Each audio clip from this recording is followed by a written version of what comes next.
ደግሞ በዛው ከኋላ አከፈላት ይባላል። አርብን አድሮ ግን አክፍሎት የለም። ሁሩ ወተጋቡ በጊዜ ነግ በዕለተ ቀዳሚ ሰንበት እኮ ተባለ ማለት ነው። ወደ ቤታችሁ ግቡ ተባለ ወይ በጊዜ ሌሊት ይላል ተባለ። ስለዚህ ወደ ቤት ገብቶ ማዕድ መብላት ይቻላል። ንሴብሖ ብለን ዘምረናል። በዚያው ልቀጥል ካለ ግን ቅዳሜን ልክ ሲደግም 2 ቀን አከፈለ ይባላል።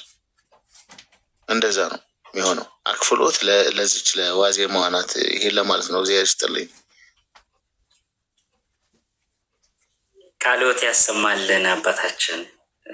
በእውነት እንደውም በተጨማሪው በጥያቄው ሰበብ ተደርጎ ሌላም ብዙ ትምህርት አገኘንበት። በተለይ እውነት እኮ ነው ቀሲስም ያሉት ዓለም እንኳን ዛሬ ሰልጥኖበት ከምግብ ይልቅ በጾም የሚገኘውን ሀብትና ጤንነት አስቦ የጾምን በጎነት እየተጠቀመው፣ እኛ ደግሞ እንደው ለጾም ማድላት ሲገባል። በእውነት ትክክል ነው ቀሲስ፣ ምንም ጥያቄ የለው። አሁን ይሰማል ቀሲስ? ነግሬው ይሰማዎታል አባታችን?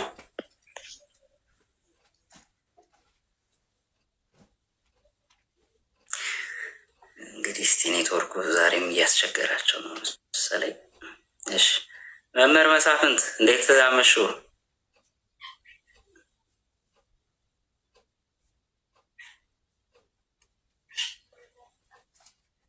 አሎ መምህር መሳፍንት።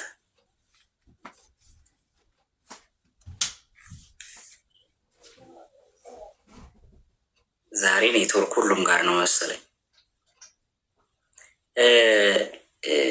ያሚ ጥያቄ አለሽ እንዴ? ይሰማል? የኔ አይታየኝም። ጤና ይስጥልኝ መጋቤ ጥበብ ቀሲስ ኪሮስ። እንዴት አሉ? እኔ ቀሲስ ኪሮስ ኔትወርኬ እኔም ይዘኛል። መምህርየውን ቀሲስ ልንገረው። ሁላችሁም እንዴት አመሻችሁ? እንደምን አላችሁ? እንኳን በሳችሁ አደረስ። ኔትወርኬ ትንሽ ይዞኛል።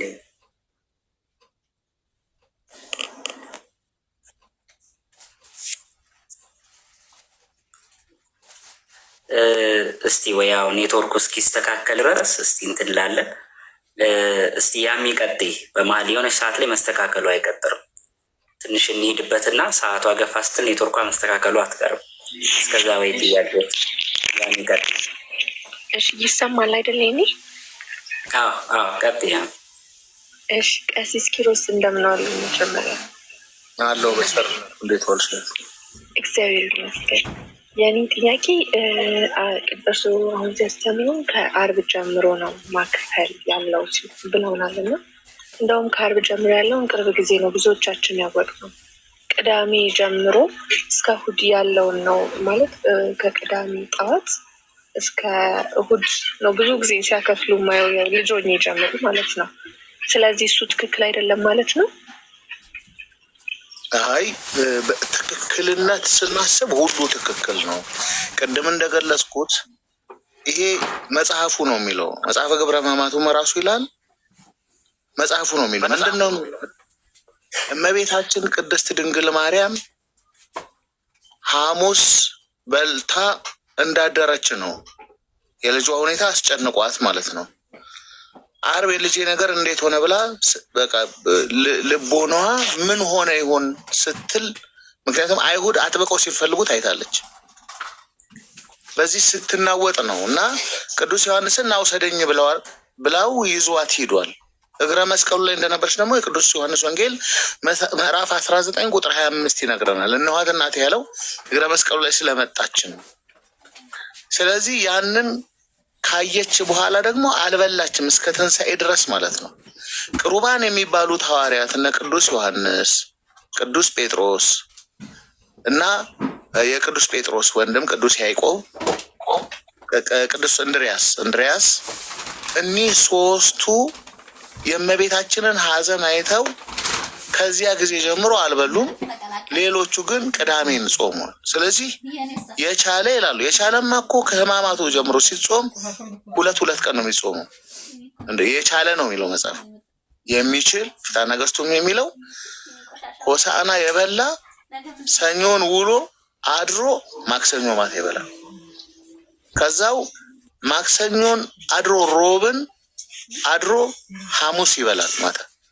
ሐሙስ በልቶ ውሎ አርብን ማለት ሐሙስ ለአርብ ማለት ነው። አርብን ውሎ አድሮ ቅዳሜ ሌሊት ይፈስካል ማለት ነው። ይሄ የቻለ ነው። ያልቻለ ግን ፀሐይ እስኪገባ ድረስ ማለት ፀሐይ እስኪገባ ሳይሆን ጨረቃ እስክትወጣ 1 ሰዓት ድረስ ይላል። አባቶች እኮ ይሄን አሻሽሉት። ይሄንም ካልቻለ ለምሳሌ ሐሙስ ዕለት ቅዳሴ አለ። ቅዳሴው የሚያልቀው በጣም ቢረዝም ቆራቢዎች ቢበዙ 10 ሰዓት ነው የሚያልቀው። ታዲያ ከቅዳሴ በኋላ እኮ ላይጾም አይጾም። እንትን የሚሉ ሰዎች የማይቆርቡ ሰዎች ግን ላምሽ ብሉ ይችላሉ። ማምሸት የማይችል ደግሞ ቤተክርስቲያን ስርዓቷን ጨርሳ ሁሩ ውስተ አብያትክሙ ወተጋብኡ በጊዜ ነግ በዕለተ እንዲህ ብላ ካሰናበተች በኋላ ቤተክርስቲያን አሰናብተዋለች እና ከቻለ ያምሽ፣ ካልቻለ ግን ገብቶ ራቱን መብላት ይችላል ማለት ነው። እንደ ሕግ ግን እስከ 1 ሰዓት ተቀምጧል።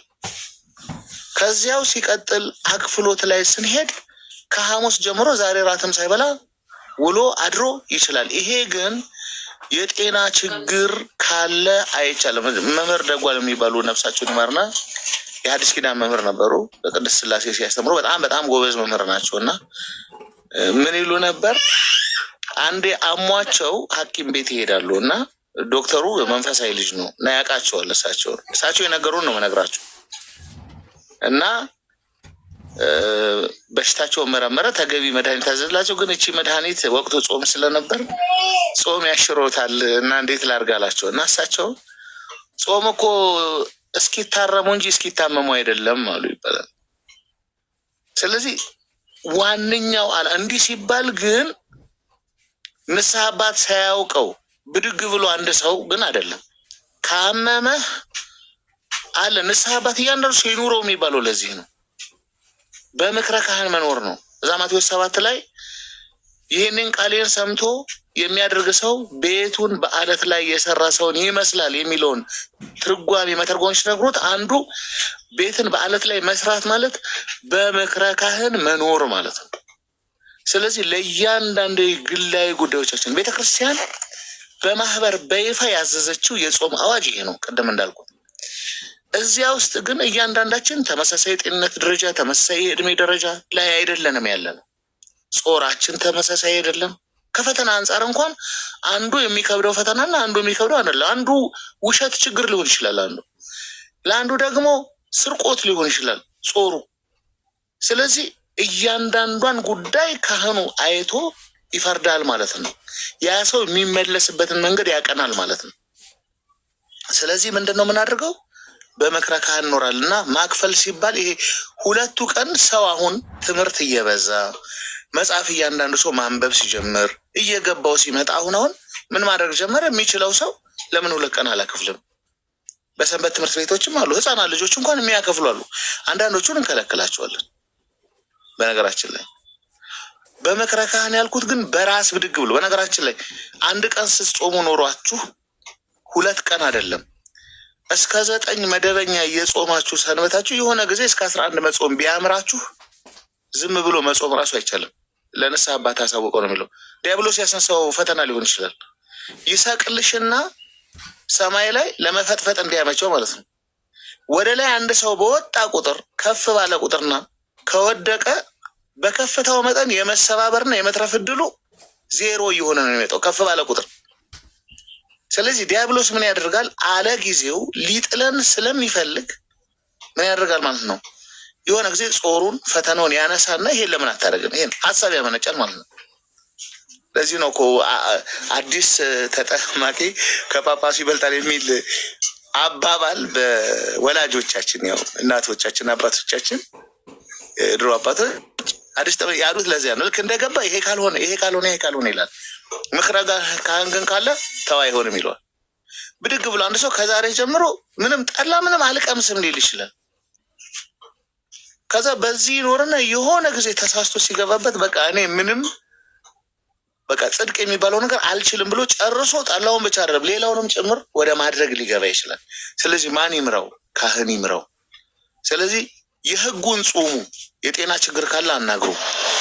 ደግሞ ጎበዝ ከሆናችሁና ከበረታችሁና ደግሞ መጨመር ስትፈልጉ ከህግ ውጭ አሁንም ንስሐ አባታችሁን አናግሩት።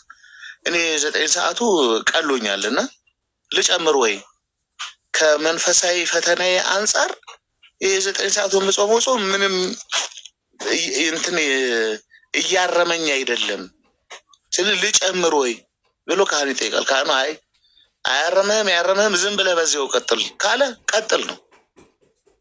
እሺ ጨምር እስከዚህ ድረስ ካለ ጨምር ነው። ክርስትና ሐዲስ ኪዳን ጠንቃቃ ሰዎች ነው የሚፈልገው። ዝም ብሎ ደስ አለኝ መሰለኝ ብለን የምንጓዝበት አይደለም።